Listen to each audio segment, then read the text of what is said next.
आइए बच्चों, आज के इस क्लास में हम बिहार बोर्ड क्लास 12 उर्दू का एक बहुत ही इम्पोर्टेंट चैप्टर जिसका नाम है एहसान दानिश। बच्चों, जैसा कि इसके पिछले वाली वीडियो में मैंने आपको एहसान दानिश और खुदनविस्त के बारे में समझा दिया था कि खुदनविस्त क्या होता है। आज के इस वीडियो में हम लोग पढ़ेंगे कि मैं यूनिवर्सिटी में जो ये आत्मकथा लिखे हैं, जो ये खुदनविस्त एहसान दानिश लिखे हैं, उसके बारे में हम लोग पढ़कर समझेंगे। बच्चों, मैं बार बार कह रहा हूँ, यह जो चैप्टर है एग्जाम के पॉइंट ऑफ व्यू से बहुत ही इंपॉर्टेंट है, क्योंकि असल कहानी पर यह लिखा गया है। यह मनगढ़ंत कहानी नहीं है, यह असल कहानी है, मोटिवेशन है। इसलिए इससे एग्जाम में प्रश्न बनेंगे ही बनेंगे, इसलिए आप इसको बहुत ही ध्यान से सुनिएगा और समझिएगा। आइए बच्चों, हम शुरू करते हैं। कह रहा है मैं यूनिवर्सिटी में। अब बच्चों ये मत समझ लीजिए कि मैं यूनिवर्सिटी का मतलब है कि ये यूनिवर्सिटी में पढ़ाई कर रहे थे, नहीं, ये यूनिवर्सिटी में मजदूरी का काम करते थे। आई एम इन यूनिवर्सिटी, मतलब ये यूनिवर्सिटी में मजदूरी का काम कर रहे थे, पढ़ नहीं रहे थे। आइए हम पढ़ते हैं। कह रहा है पेशे अखबार में रहते हुए एक मेमार मोहम्मद इसहाक नामी की मार्फत मिस्त्री बुद्धू से मेरी मुलाकात हुई। एहसान दानिश बच्चों कह रहे हैं ना कि पेशे अखबार में रहते हुए, ये अखबार का काम करते थे, अखबार में रहते हुए एक मेमार का मतलब होता है बच्चों ठेकेदार। मेमार मतलब ठेकेदार। आपका घर कौन बनाता है? ठेकेदार। उसका नाम क्या था ठेकेदार का? मोहम्मद इसहाक। मार्फत मिस्त्री था बच्चों। मार्फत मिस्त्री का मतलब होता है बच्चों जानकार मिस्त्री, एक ऐसा मिस्त्री जिसको घर बनाना बहुत अच्छे तरीके से आता हो। मार्फत का मतलब होता है जानकार। जैसे मैं बोलूँ कि आप एक मार्फत स्टूडेंट हैं, मतलब कि आपको पढ़ना अच्छे से आता है, आप एक अच्छे विद्यार्थी हैं, आप एक जानकार विद्यार्थी हैं। तो मार्फत मिस्त्री का मतलब एक जानकार मिस्त्री जिसे घर बनाने की कला पता हो, अच्छे तरीके से घर को बना देता हो। तो वही कह रहे हैं एहसान दानिश बोल रहे उस मिस्त्री के बारे में कि पेशे अखबार में रहते हुए एक मेमार, एक ठेकेदार, ये ठेकेदार भी था, तो जाहिर सी बात है ठेकेदार है तो मिस्त्री भी है। एक ठेकेदार मोहम्मद इसहाक, इसका नाम इसहाक था, नामी मार्फत मिस्त्री बुद्धू, उसका नाम था बुद्धू, से मेरी मुलाकात हो गई। किसकी? एहसान दानिश की। यह निहायत शरीफ, मेहनती और दयानतदार इंसान होने के अलावा एक मुर्ताज और साहब एहतियाज आदमी वाक़ हुआ था। एहसान दानिश उस मिस्त्री के बारे में बता रहे हैं कि बहुत ही शरीफ था, मेहनती था और दयानतदार था, विनम्र आदमी था, अकड़ कर किसी से बात नहीं करता था। दयानतदार इंसान होने के अलावा एक मुर्ताज और साहब एहतियाज वाक़ हुआ था। जब एहसान दानिश उस मिस्त्री को देखे तो उसके बारे में वो हम लोग को बता रहे हैं, जो हम लोग पढ़ रहे हैं, तो हम स्टूडेंट को बता रहे हैं कि वो मुर्ताज था और साहब एहतियाज, मतलब उसे देखकर एहसान दानिश कह रहे हैं कि मुझे देखकर उसे ऐसा मुझे देख, जब मैं उसको देखता था तो मुझे लग रहा था कि इसे किसी चीज़ की ज़रूरत है। मतलब मुर्ताज है, मतलब यह किसी चीज़ का ज़रूरतमंद है, इसे किसी चीज़ की ज़रूरत है। और साहब मुर्ताज मतलब, और वो उस चीज़ को खोज रहा है। एहसान दानिश मतलब बोल रहे हैं कि जब मैं उस मिस्त्री को देखता था, मोहम्मद इसहाक को, तो मुझे लगता था कि इसे किसी चीज़ की ज़रूरत है। तो आइए किस चीज़ की ज़रूरत है उसे जानते हैं। जब भी इससे मुलाकात होती नहायत खुलूस से पेश आता। हाँ बच्चों, जब भी एहसान दानिश कह रहे हैं कि जब भी मैं उस मिस्त्री से, मोहम्मद इसहाक से मिलता था, तो बहुत ही विनम्रता के साथ, और अकड़ कर नहीं, सीना तान कर नहीं, बहुत ही विनम्रता के साथ झुक कर वो बात करता था मुझसे। आजकल तो कहिए मत, थोड़ा सा लोग पैसा कमा रहे हैं ना तो अकड़ तो 7वें आसमान पर। एक दिन वह मिला तो मुझसे पूछने लगा। कौन बच्चों? वो मिस्त्री जब एहसान दानिश से मिला तो वो पूछने लगा, कहो मियाँ कहीं काम कर रहे हो या नहीं। वो मिस्त्री इनसे पूछा एहसान दानिश से कि कहीं काम कर रहे हो कि नहीं। मैंने कहा, एहसान दानिश बोले 2 रोज़ से खाली हूँ, मतलब 2 रोज़ से मैं बैठा हूँ, मेरे पास कोई काम नहीं है। मिस्त्री बोला, देखो यूनिवर्सिटी में मदद लगी हुई है और रेहट पर एक मजदूर की ज़रूरत है। वो मिस्त्री बोला कि मजदूर, मतलब एक यूनिवर्सिटी बन रही है और उसमें रेहट मत समझते हैं बच्चों? देखिए मैं आपको समझा देता हूँ रेहट क्या होता है। देखिए ये बच्चों रेहट है, ये अब देख रहे हैं ना बच्चों, ये रेहट है, ये कुआं में लगाया जाता है। इसमें ये आपको दिख रहा है ना, ये चक्री, इसमें बल्टी लगी होती है, इसको एक रस्सी से खींचा जाता है, तो ये जब नीचे जाता है तो पानी भर कर ऊपर लाता है और फिर पानी को यहाँ पर गिरा जाता है और ये पानी आगे की ओर चला जाता है। तो यहाँ पर बच्चों बैल से इसको खींचा जाता है। देखिए बैल खींच रहा है ना, बैल से इसको खींचा जाता है, लेकिन यहाँ पर बैल नहीं था, यहाँ पर खींचना था एहसान दानिश को ही। तो बहुत ही बच्चों मेहनती काम है। तो रेहट इसी को बोलते हैं, आप लोग ध्यान से देख लीजिए, रेहट हम इसी को बोलते हैं, यही रेहट है, कुआं में इसको लगाया जाता है। आइए आगे समझिए।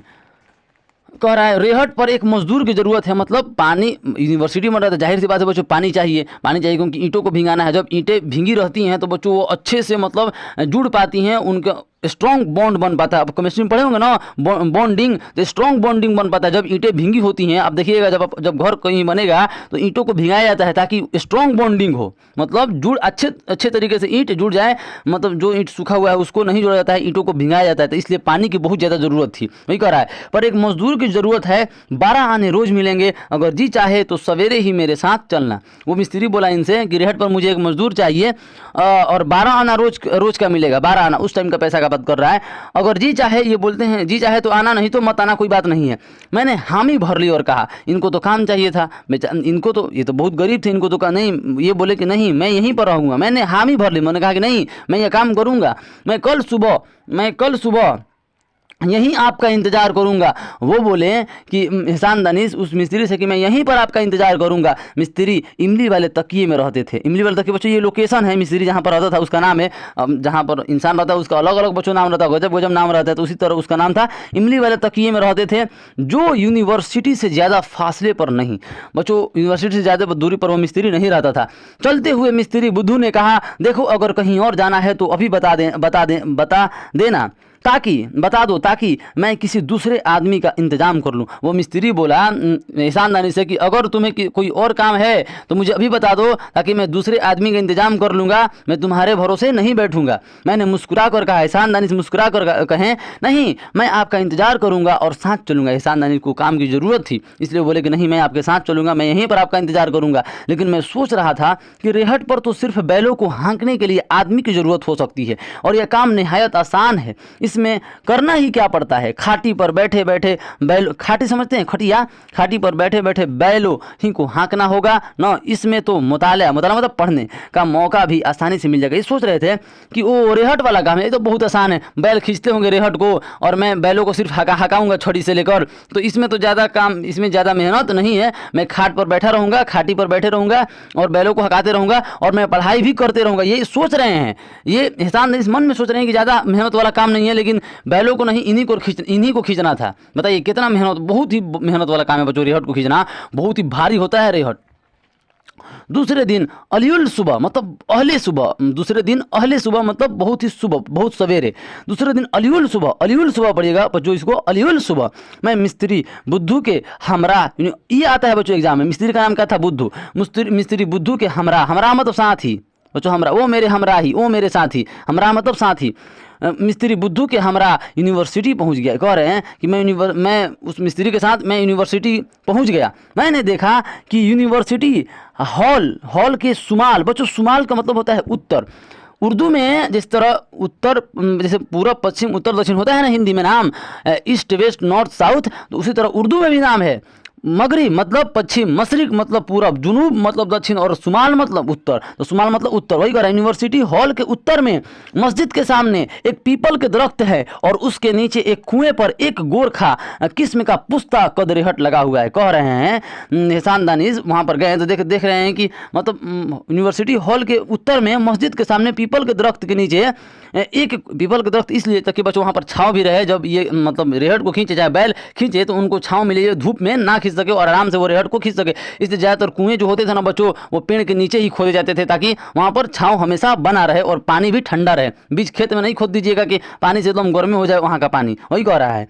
पीपल के दरख्त के नीचे और उसके नीचे एक कुएं में ही रेहट लगाया जाता था। हमेशा याद रखिएगा, रेहट कहाँ, तो कुएं में लगाया जाता था। गोरखा किस्म का मतलब वहाँ लकड़ी का रहता था बच्चों, चक्का जो रहता था उसका लकड़ी का रहता था। गोरखा मतलब लकड़ी गोरी टाइप की नहीं होती है, गोरखा किस्म का पुश्ता कद मतलब बहुत बड़ा और भारी कद लगा हुआ था।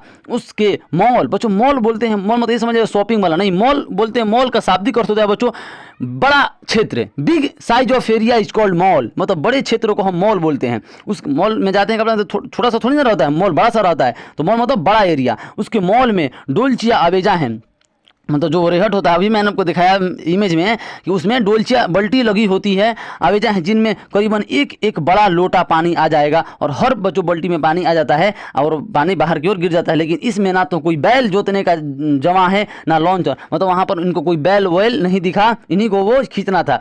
हॉल मॉल से नज़दीक रेहट के धर्रे में एक आहिनी पहिया मरकद नुमा गहरे गड्ढे में लगा हुआ था और पहिए में चारों तरफ लोहे की खुंटिया मतलब जो बाल्टी को बनाया जाता है वो लोहे की खूंटियों से बाल्टी को बनाया जाता है ताकि वो जल्दी गिरे नहीं, मतलब पानी लेकर आएगा तो गिर जाएगा तो फिर किस काम का, इसलिए लोहे की खूंटी से उसको बनाया जाता है बाल्टी को रेहट में। अभी मैंने इमेज आपको दिखा दिया।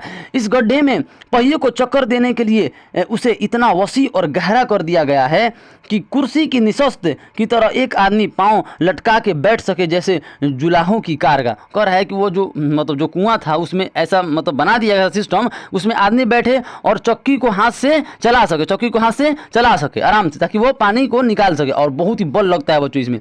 मिस्त्री बुद्धू ने कहा, देखो भाई यह रेहट है और यह लोहे का पहिया हाथों और पाँव की जोर से घुमाना है, मतलब हाथ का भी इसमें बल चाहिए और पैर का भी इसमें बल चाहिए तब ये घूमे, क्योंकि बहुत ही भारी रहता है बच्चों घुमाना। बहुत ही, आप साइकिल चलाइए ना, अगर साइकिल चलाते हैं आप रोड पर और अपोजिट डायरेक्शन से हवा आती है तो हालत खराब हो जाता है पैडल मारते मारते। अब समझ लीजिए वो कितना भारी बाल्टी, उसमें 15-20 बाल्टी लगे होते हैं बच्चों, अब तब घुमाना है, कितना बल लगेगा। वही करा, पूरी मदद के लिए पानी देना है। यह नाली यहाँ से बड़े, अभी मैंने आपको दिखाया ना कैसे जाता है पानी, बड़े हौज मतलब बोलते हैं बच्चों टंकी, आपके घर में है टंकी, तो बिग साइज ऑफ टंकी इज कॉल्ड हौज। जो टंकी है ना वो जो हौज ही है, बस हौज मतलब ये होता है कि बड़ा साइज का टंकी रहता है, उसी को हम हौज कहते हैं, जिसमें पानी रहता है। बड़े हौज में जाती है। हौज हर वक्त भरा रहना चाहिए, उसमें ईंटें भी भीगेंगी, मैंने आपको भी बताया इंट्रोडक्शन में।